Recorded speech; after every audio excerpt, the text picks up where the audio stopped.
할렐루야, 안녕하세요. 안재기 목사입니다.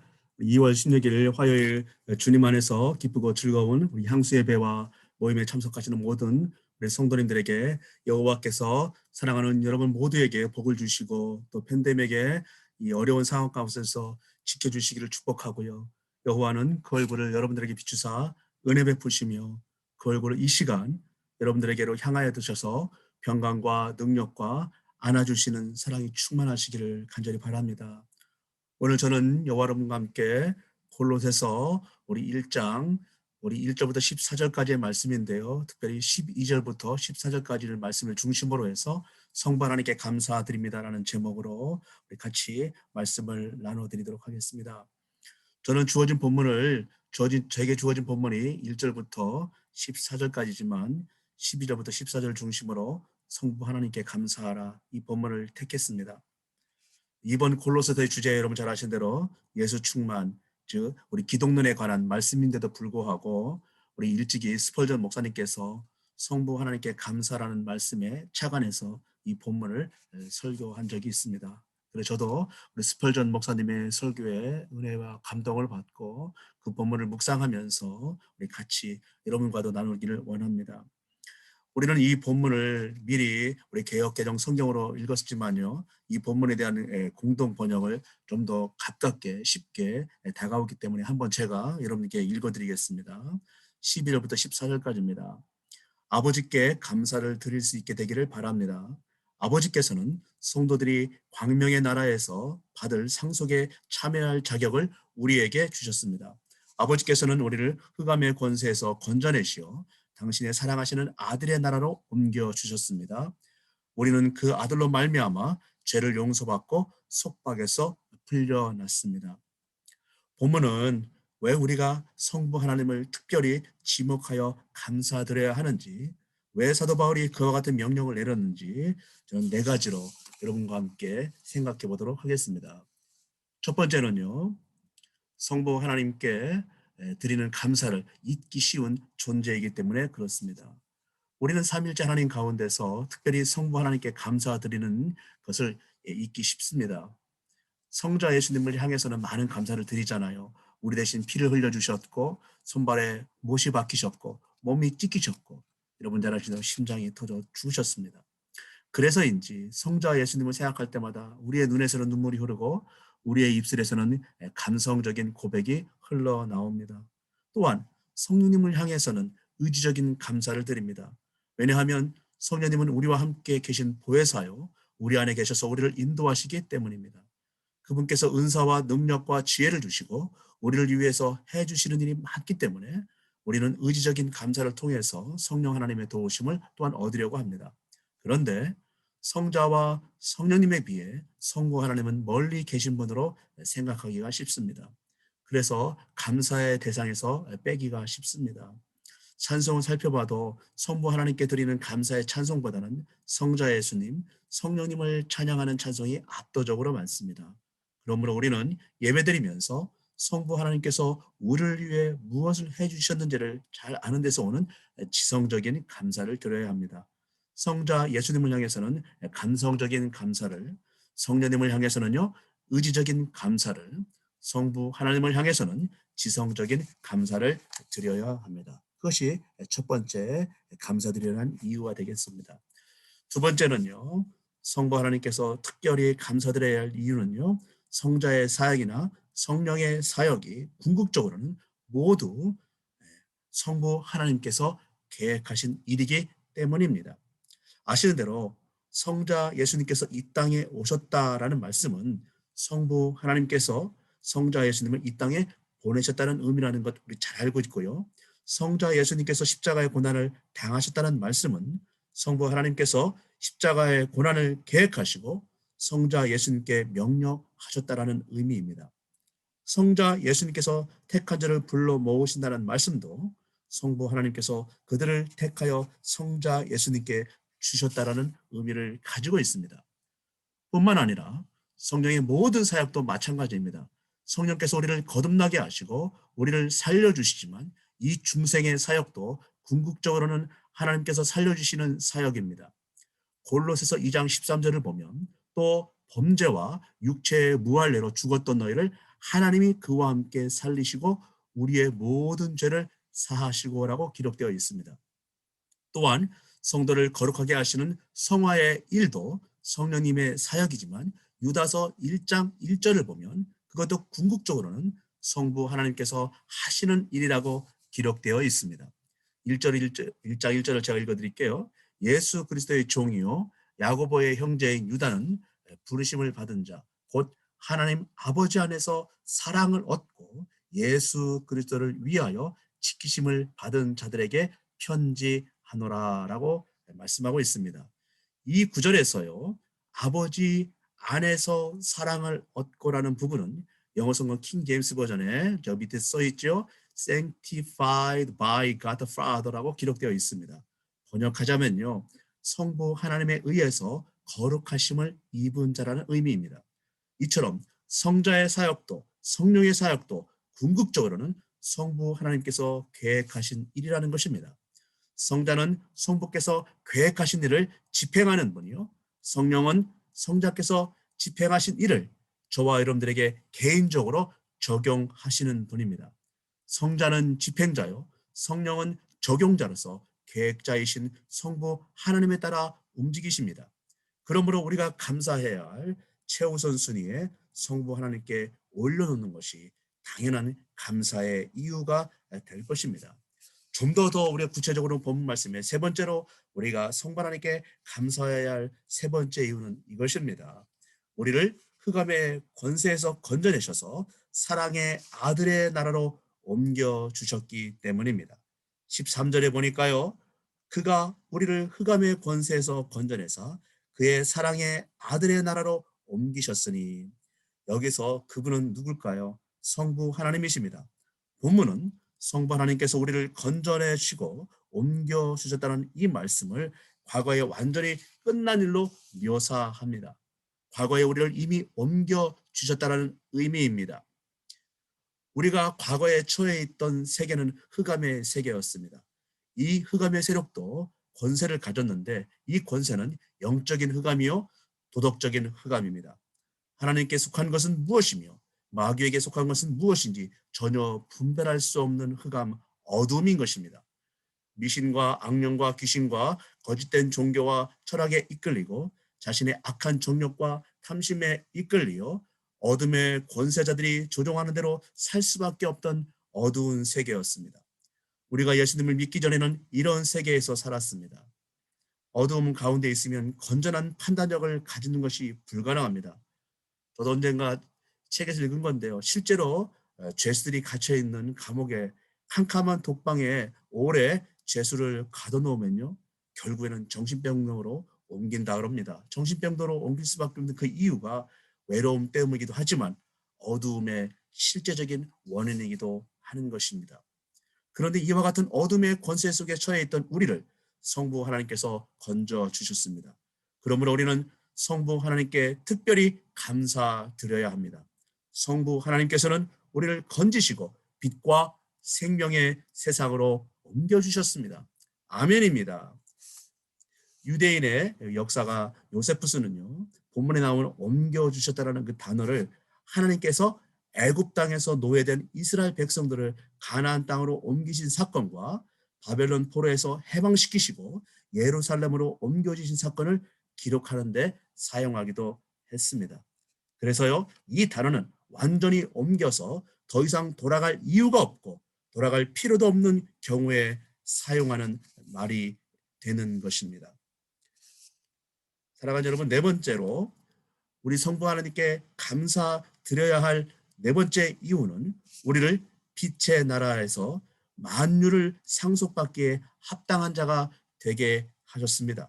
아멘입니다. 성부 하나님께서 우리의 행하신 놀라운 일이 12절에 기록되어 있는데요. 우리로 하여금 빛 가운데서 성도의 기업의 부분을 얻기에 합당하게 하신 아버지께 감사하게 하시기를 원하노라. 그러면 12절에 빛 가운데서라는 표현은 아까 처음에 읽어드렸던 것처럼 공동번역의 성경에서 광명의 나라에서로 번역되어 있습니다. 광명의 나라, 즉 빛의 나라는 13절에 나타나는 아들의 나라입니다. 아들의 나라는 곧 하나님의 나라요 천국입니다. 성도들은 지금도 천국 백성이요, 죽은 후에도 천국에 들어가는 백성인 줄로 믿으시기를 바랍니다. 성부 하나님의 은혜는 여기서 그치지 않습니다. 우리가 천국에 갔을 때 하나님께서는 너희는 천국에 들어온 것만도 고맙지 하고 한 곳에서 그냥 살길 바란다 라고 이 정도로만 줄 것이 아니고요, 사랑하는 본문에서 빛 가운데서 성도의 기업의 부분을 얻기에 합당하다라고 기록되어 있습니다. 우리를 천국에 들어가게 하셨을 뿐만 아니라 아버지의 모든 것을 상속받을 권리를 우리에게도 주셨습니다. 얼마나 감사합니까?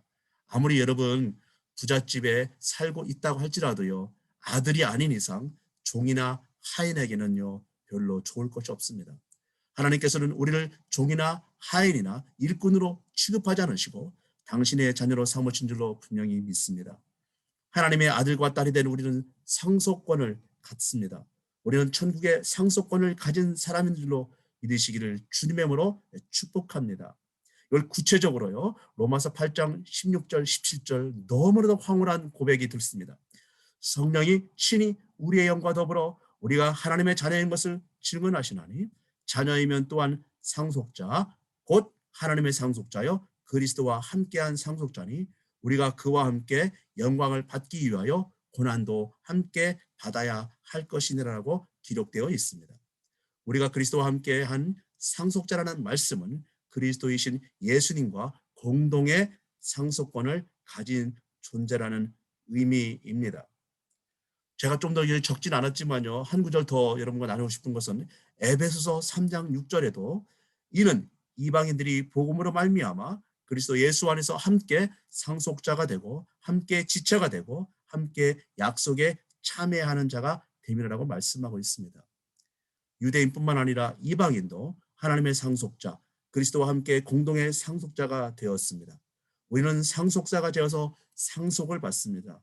상속을 받되 무엇을 상속받습니까? 히브리서 1장 2절에 보면 예수님은 만유의 상속자가 되신다고 기록되어 있습니다. 만유라는 것은 무엇이죠? everything, 모든 것을 의미합니다. 우리는 예수님과 함께 만유, everything의 공동 상속자가 되었습니다. 이것이 영광입니다. 돈이나 명예가 우리의 영광이 아니라 우리의 영광은 오직 하나님께서 주시는 만유를 상속받는 것인 줄로 믿으시기를 간절히 축복합니다. 이 영광을 받기 위해서 이 땅에 살아가는 동안에도 고난을 당할 수 있고요, 감당해야 합니다. 여러분들이 고생할 때 그것을 고생이라만 생각지 마시기를 바라고요. 지금 가지고 있는 것은 나중에 받을 상속에 비하면 정말 아무것도 아닌 것을 기억하시기 바랍니다. 우리가 받는 영광은 실로 어마어마한, 상상할 수도 없는, 표현할 수도 없는 놀라운 것입니다. 그러므로 세상에서 살면서 조금 힘들고 또 배고프고 때로는 여러 가지 건강적인 이유로 아프고 땅이 없고 조금 가난하다 하더라도 사랑하는 여러분, 용기를 내시고요, 하나님의 자녀로서 빛의 나라에서 받는 상속의 지분이 어마어마한 것을 여러분 약속을 받았기에 여러분 용기 있게 가슴을 비시고 사시기를 축복합니다. 사랑하는 여러분, 우리는 모두 everything, 만유의 상속자입니다. 우리는 이 위대한 상속의 지분을 얻기에 12절에 뭐라고 말씀하시죠? 합당한 자가 되었습니다. 합당하다는 말은요, 적합하다, 더 정확한 말로는 충분하다입니다. 쉽게 설명드리면요, 마치 이런 것입니다. 잘 들으셔야 돼요. 이것은 어린아이가 태어나면 어른과 같은 힘은 없어도 인간으로서 모든 기능을 받은 것과 같다는 뜻입니다. 아무리 어린아이라 할지라도 장성하기만 하면 완전한 어른이 되기에 필요한 모든 조건들을 다 갖췄기 때문에 어린아이는 어른이 되기에 합당하다고 말할 수 있습니다. 어른이 되어도 어렸을 때와 마찬가지로 눈도 두 개요, 귀도 두 개입니다. 오늘 예수님을 믿고 거듭난 사람도 마찬가지입니다. 영적으로는 어린아이라 할지라도 장성하지 못했을 뿐이지 빛의 나라인 천국에 들어가기는 합당한 존재가 되었습니다. 뿐만 아니라 예수님을 믿고 구원을 받은 사람들에게는 상속의 가정이 남아 있습니다. 우리는 천국에서 만유를 상속하기 위해 필요한 은혜와 능력과 구원과 죄사함과 성령의 은총을 모두 가진 존재들입니다. 그러므로 구원을 받은 우리 모두 사람들은 아무리 영적으로 어리다고 할지라도 천국에서 상속권을 행사하기에 합당하며 충분한 자격을 가지고 있다는 사실을 기억하시기를 간절히 축복합니다. 다시 말씀을 드립니다. 세 번째, 네 번째 기억하십시오. 하나님께 감사할 이유, 흑암의 권세에서 건져내셔서 광명의 나라, 빛의 나라로 옮겨주셨고요. 그 빛의 나라에서 만유를 상속하시기에 필요한 모든 상속권을 우리에게 주셨습니다. 성부 하나님으로부터 이와 같은 은혜를 받지 못한 사람은 빛의 나라에 들어갈 수 없습니다. 천국에 들어갈 사람은 반드시 구원, 구속을 받아야 합니다. 14절의 말씀과 같이 속량은 죄사함입니다. 속량, 구속, 죄사함을 받은 분만이 천국으로 들어가기에 합당한 존재들인 것입니다. 말씀을 마치면서 여러분들에게 제가 성경 공부하면서 우리 많은 성도들이 이 책을 읽었습니다. 제가 참 이 책을 보고 충격을 받고요. 이 책을 많은 분들에게 소개도 하고 같이 여러분들에게 말씀을 드립니다. 데이비드 플랫 목사님이 쓰신 레디컬이라는 책입니다. 이분이 인도의 인도네시아 불교 사원을 방문한 이야기가 이 책에 기록되어 있는데요. 그 부분을 여러분께 설명드리면서 여러분 구속받아야, 구원받아야, 제사함을 받아야, 그 제사함을 받기 위해서 누구를 만나야 영광의 나라, 빛의 나라에 들어가서 만유를 상속받는 놀라운 축복을 받는 것인데요. 자, 이분이 이렇게 구원의 과정을 이야기합니다. 자, 읽어드리겠습니다. 한 번은 인도네시아에 있는 어느 불교 사원을 방문하게 되었다. 경내에 앉아 있으니 날마다 열리는 종교 의례로 앞마당에 수많은 인파가 북적였다. 우연히 현지의 불교 지도자 그리고 무슬림 공동체 리더와 이야기를 나누게 됐다. 모든 종교는 근본적으로 비슷하며 표현적인 차이가 있을 따름이라는 것이 두 사람의 견해였다. 사소한 점에서는 시각 차이가 있을 수 있겠죠. 하지만 본질적인 차원에 이르면 어느 종교나 다 마찬가지입니다. 열띤 토론을 벌이고 있는 것을 잠자코 지켜보았다. 이윽고 나의 의견을 묻기에 이렇게 되물었다. 두 분은 산 꼭대기에 계시는 하나님을 염두에 두고 있는 듯합니다. 우리는 모두 산기슭에 있고요. 제가 이쪽 길을 통해 정상에 오르고 있다면 여러분은 다른 루트를 타고 있어서 언젠가 다시 만나게 될 것이라는 말씀이죠. 두 사람은 환하게 웃으며 맞장구를 쳤다. 네, 바로 그겁니다. 잘하시네요. 나는 정색을 하고 그들에게 물었다. 한 가지 질문이 있습니다. 산꼭대기에 계시던 하나님이 지금 이곳까지 내려오셨다면 어떨 것 같습니까?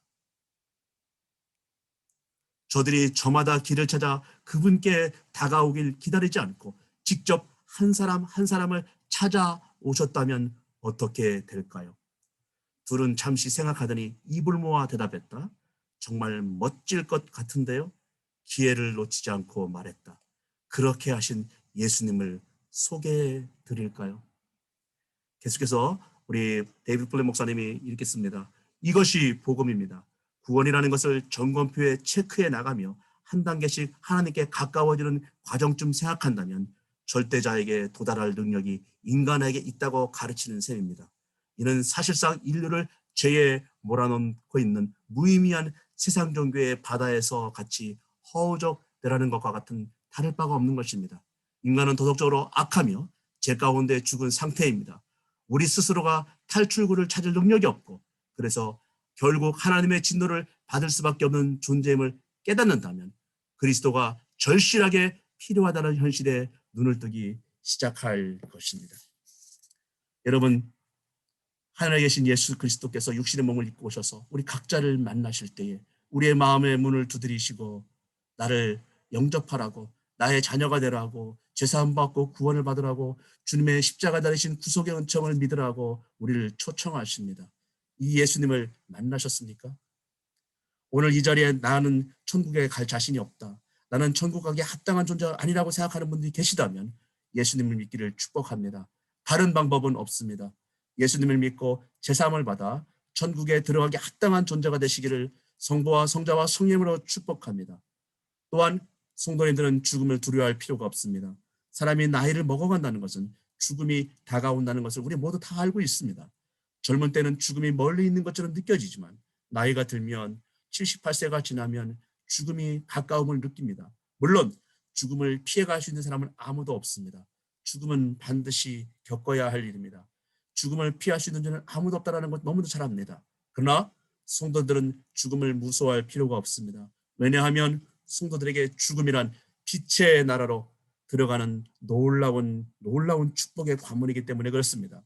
물론 현재도 빛의 나라의 백성이긴 하지만 지금은 흑암의 나라와 전투를 해야 되긴 영적 전쟁에 있기 때문에 피곤하며 때로는 넘어지며 연약하며 지치기도 할 것입니다. 그러나 죽음 이후에는 오직 축복과 사랑과 감사와 은혜와 감격만이 가득한 빛의 나라에 들어가게 될 것입니다. 우리는 이 땅을 떠나더라도 언제든지 천국에 들어갑니다. 아멘. 성부 하나님께서 우리를 받아주셨기 때문입니다. 얼마나 감사한 일입니까?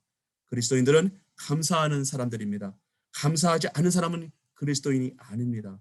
그러므로 삼위일체 하나님께 감사와 특별히 오늘 말씀을 통해 주시는 성부 하나님께 감사하는 이런 여러분 모든 믿음의 삶과 우리 모임이 되시기를 주님의 이름으로 간절히 축복합니다. 감사합니다. 같이 한번 기도하겠습니다. 사랑하시는 아버지 하나님 감사합니다. 어둠의 자식, 어둠의 자녀, 흑암의 권세 아래 놓였던 우리를 예수의 피값으로 구원하여 주시고 생명의 나라, 아들의 나라, 영광의 나라에 하나님 입성하게 하시며 자격이 되게 하시며 복된 성도가 되게 하실 뿐만 아니라 예수님과 함께 만유를 상속받는 자로 택하신 것을 감사합니다. 모든 영광 받으시고 이 감사의 제목과 함께 세상과 나와 싸워 이기며 아버지 흑암의 권세와 싸움은 영적 전쟁에서 지지 않게 하시며 오직 주의 영광의 나라를 바라보며 오늘도 힘차게 어떤 형편과 한계 속 팬데믹과 같은 안타까운 상황 속에서라도 믿음을 잃지 않고 구원의 은총 가운데 우리 모두 감사하며 우리의 신앙생활을 누릴 수 있도록 하나님 축복하시고 함께하여 주옵소서. 예수님의 이름으로 간절히 축복하며 기도드리옵나이다. 아멘. 아멘. 감사합니다. 여러분 모두를 축복합니다.